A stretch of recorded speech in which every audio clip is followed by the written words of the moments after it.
ঈদের সময় সবাই একটু বাড়তি আয়ের পথ খোঁজেন। ক্রেতার মাথায় সওদা ঘুরে আর বিক্রেতার মাথায় ঘুরে ক্রেতা। রাস্তার জটের সঙ্গে যুক্ত হয় দোকানীয় জট। দেখা যায় বিচিত্র সব চিত্র।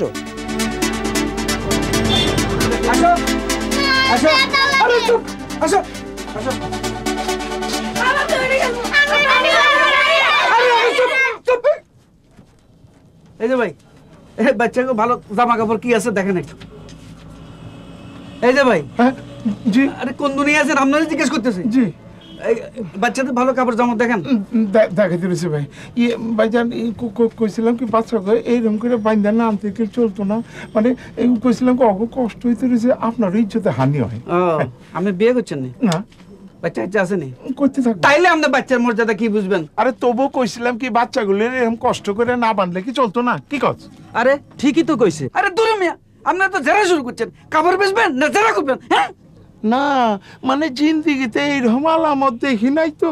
একা মানুষ এতগুলো বাচ্চা যদি ঈদের বাজারে ভিড়ের মধ্যে আমি ছাড়ি দিই, কি তার নিজের বাচ্চা মনে করে লয়ে যাবো? টেরো তো পাইতাম না। তাছাড়া এরপর ছেলেদেরও তো আছে, কোনটা গায়েব করে দিব? যাক গো ভাই, ভুল হয়ে গেছে গা, মাফ করে দেন। অনেক কি কি কাপড় লাগবে কোন দিতাছি? কি রাখেন, আমি ফোলা টাচ করেন না মিয়া। দোকানে কি অভাব আছে? কাস্টমার সাথে বিভেদ দেন না। এই চল